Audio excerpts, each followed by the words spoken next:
Hello student, success coaching classes में आपका स्वागत है। यदि आप चैनल में पहली बार आए हैं तो चैनल को सब्सक्राइब कर ले और बेल आइकन को ऑल में प्रेस कर ले ताकि आने वाले सभी वीडियो का नोटिफिकेशन टाइम पर मिल जाए। आज हम डिस्कस करने वाले हैं क्लास 12 का हिस्ट्री का, जो आपका 2024 का आपका ओरिजिनल क्वेश्चन पेपर हम आपको बताने वाले हैं। जो आपका बोर्ड परीक्षा जो दिया गया था 2024 में, उसमें कौन कौन सा प्रश्न पूछा गया था उसको आज हम ऑब्जेक्टिव प्रश्न बताने वाले हैं इस वीडियो में। इसलिए वीडियो आपका बहुत ही ज़्यादा इंपॉर्टेंट होने वाला है, क्योंकि 2025 में आप जब एग्ज़ाम दीजिएगा तो आपको ये पता चलेगा 2024 में कौन कौन सा प्रश्न पूछा गया। तो चलिए हम लोग देखते हैं, वीडियो को स्टार्ट करते हैं। तो सबसे पहले देखिए 1 से लेकर 30 तक आपको ऑब्जेक्टिव पूछा गया, उसको हम लोग एक वीडियो में डिस्कस करेंगे, लेकिन इस बार आपका जो ऑब्जेक्टिव का संख्या कम कर दिया गया। तो चलिए हम लोग देखते हैं ऑब्जेक्टिव। देखिए सबसे पहला क्वेश्चन क्या पूछा गया था, हड़प्पा सभ्यता का प्रसिद्ध बंदरगाह, हड़प्पा सभ्यता में जो है सबसे फेमस बोलिएगा बंदरगाह लोथल किस राज्य में स्थित है। भैया लोथल तो आपको लॉलीपॉप क्वेश्चन है, क्या गुजरात में स्थित है। राजस्थान तो भैया ऑप्शन होगा नहीं, महाराष्ट्र और पंजाब होगा नहीं।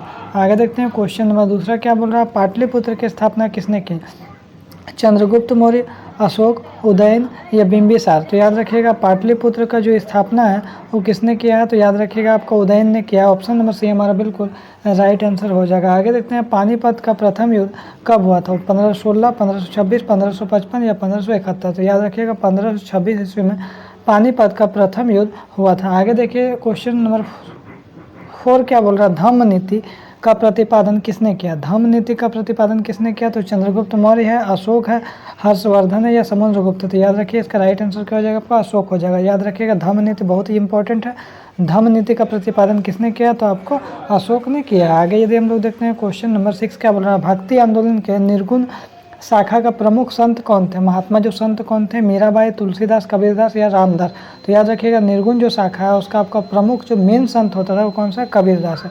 आगे देखिए क्या बोल रहा है, हेन सांग किसके दरबार में भारत आया था, कनिष्क, समुद्रगुप्त, चंद्रगुप्त द्वितीय या हर्षवर्धन। तो याद रखिएगा आपका हेनसेंग जो है किसके दरबार में भारत आया था, तो याद रखिएगा हर्षवर्धन के दरबार में भारत आया था। आगे यदि हम लोग देखते हैं क्वेश्चन नंबर हमारा 7 क्या बोल रहा है, विजयनगर के प्रसिद्ध शासक कृष्णदेवराय किस वंश से संबंधित थे, क्या संगम वंश थे या सालू वंश थे या तुलु वंश थे या आपको आरबिडु वंश थे। तो याद रखिएगा तुलु वंश है, तू यहाँ पर लू है, तू लू और व तुलु वंश है, ठीक है। इसका आंसर ऑप्शन नंबर सी हो जाएगा। क्वेश्चन क्या बोल रहा है, विजयनगर के प्रसिद्ध शासक कृष्णदेवराय किस वंश से संबंधित हैं। आगे देखते हैं, बोल रहा है क्वेश्चन नंबर 8, हुमायूं नामा की रचना किसने की, हुमायूं ने किया है, हेनरी वेबरिज ने किया है या गुलबदन बेगम ने किया है या अबुल फजल ने किया। तो याद रखिएगा आपको गुलबदन बेगम ने इसका किया है। आगे देखते हैं क्वेश्चन बोल रहा है, ब्रजयान किस धर्म की शाखा है, बौद्ध धर्म, जैन धर्म, सिख धर्म या हिंदू धर्म।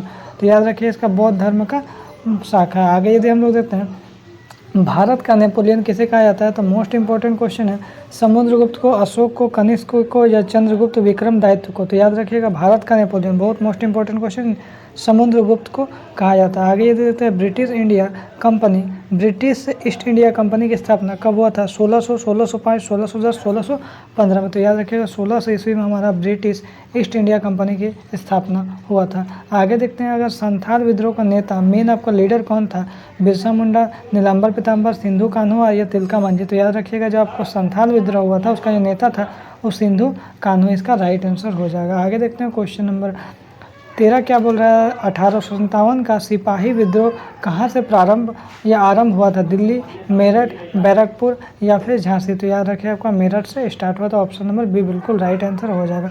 आगे यदि हम लोग देखते हैं क्वेश्चन नंबर 14 क्या बोल रहा है, भारत में ईस्ट इंडिया कंपनी के व्यापारिक गतिविधियों का प्रथम केंद्र में सबसे पहले केंद्र स्थापित कौन सा है, कोलकाता है, मुंबई है या फिर कालीकट है या तो सूरत है। तो इसका राइट आंसर क्या हो जाएगा हमारा, सूरत हो जाएगा। भारत में पहला जो ईस्ट इंडिया कंपनी का व्यापारिक गतिविधि जो स्टार्ट हुआ था उसका कार्य वो कहाँ हुआ था, सूरत में होता है। आगे देखते हैं, 1857 के विद्रोह के कारण में से एक चर्बी युक्त कारतूस का प्रयोग किस राइफल में किया गया था, ब्राउन बेस में या फिर AK-47 में या फिर एनफील्ड में या तो AK-56 में। तो याद रखिए किस में किया गया था, आपको एनफील्ड में किया गया था। आगे यदि हम लोग देखते हैं क्वेश्चन नंबर 16 क्या बोल रहा है, रैयतवाड़ी व्यवस्था किसने लागू किया, Lord Cornwallis, Hector Munro, Thomas Munro या एल्फिंगटन। तो याद रखिएगा आपको राइट आंसर हो जाएगा थॉमस मुनरो, इसका मोस्ट इंपॉर्टेंट है, एग्जाम के लिए आपको इंपॉर्टेंट हो जाएगा। आगे देखते हैं, यदि क्वेश्चन नंबर हमारा 17 क्या बोल रहा है, फोर्ट विलियम की स्थापना कहाँ की गई था, तो कलकत्ता, दिल्ली, मुंबई या मद्रास। तो याद रखिए इसका राइट आंसर हो जाएगा हमारा कोलकाता हो जाएगा। आगे देखिए मेघदूतम के रचना कौन थे? तो याद रखिएगा मेघदूतम के रचना पाणिनि थे या कालिदास था या फिर भास या चाणक्य। तो याद रखिएगा कालिदास इसका बिल्कुल राइट आंसर हो जाएगा। आगे देखते हैं यूनेस्को ने हम्पी को विश्व विरासत स्थल कब घोषित किया गया था? तो याद रखिएगा यूनेस्को को 1976 है, 1986 है, 2001 है, 2006। तो याद रखिएगा 1986 बिल्कुल राइट आंसर हो जाएगा। आगे यदि हम लोग देखते हैं क्वेश्चन नंबर 20 क्या बोल रहा है, हड़प्पा सभ्यता किस स्थान से कांसे की नर्तकी का प्रमाण मिला है? तो मोहनजोदड़ो से मिला है या फिर आपको हड़प्पा या लोथल या कालीबंगा। तो हड़प्पा सभ्यता में किस स्थान तो कांसे का मिला? तो याद रखिएगा मोहनजोदड़ो में मिला। रामायण के मौलिक रचनाकार कौन है? तुलसीदास, वेदव्यास या वाल्मीकि या कालिदास। तो याद रखिएगा इसका राइट आंसर वाल्मीकि हो जाएगा। आगे देखते हैं संथाली भाषा के विद्रोह को क्या कहा जाता है? सेंद्रा कहा जाता है, झूम कहा जाता है, हुल कहा जाता है या उल गुलान कहा जाता है। तो याद रखिएगा इसको हम लोग हुल बोलते हैं संथाली भाषा के विद्रोह को। ठीक है। अब भारतीय राष्ट्रीय कांग्रेस के प्रथम अध्यक्ष कौन थे? बहुत मोस्ट इंपॉर्टेंट क्वेश्चन है। तो याद रखिएगा दादा भाई नौरोजी या वोमेश चंद्र बनर्जी या गोपाल कृष्ण गोखले या ए ओ ह्यूम। तो याद रखिएगा भारतीय राष्ट्रीय कांग्रेस का प्रथम अध्यक्ष कौन थे? तो वोमेश चंद्र बनर्जी थे। हड़प्पा सभ्यता से संबंधित R37 का क्या मतलब होता है? तो याद रखिए एक औजार है, एक कब्रगाह है या एक सड़क संरचना है या एक स्थल है। तो याद रखिएगा R37 क्या है? एक कब्रगाह है। क्या है? एक कब्रगाह। ऑप्शन नंबर बी हो जाएगा। आगे देखें इब्न बतूता कहाँ से भारत आया था? पुर्तगाल से, अरब से या फिर आपको बगदाद से या मोरक्को से। याद रखिए इसका राइट आंसर हो जाएगा मोरक्को हो जाएगा। आगे यदि देखते हैं साबरमती का संत किसे कहा गया? तो मोस्ट इंपॉर्टेंट क्वेश्चन है साबरमती का संत किसे कहा गया? तो दादा भाई नौरोजी को, जवाहरलाल नेहरू को, महात्मा गांधी को या फिर मोतीलाल नेहरू को। तो याद रखिएगा महात्मा गांधी को कहा गया। स्वराज पार्टी के संस्थापक कौन थे? महात्मा गांधी, मोतीलाल नेहरू, चित्तरंजन दास और BOC दोनों। तो याद रखिए इसका राइट आंसर हो जाएगा आपका मोतीलाल नेहरू भी थे और चित्तरंजन दास भी थे। तो ऑप्शन नंबर डी हो जाएगा। आगे यदि हम लोग देखते हैं क्वेश्चन नंबर 28 क्या बोल रहा है, भारत में सर्वप्रथम सोने का सिक्का किसने जारी किया था? तो याद रखिएगा मौर्य या शुंग या गुप्त या फिर इंडो ग्रीक। तो याद रखिए इसका राइट आंसर हो जाएगा इंडो ग्रीक।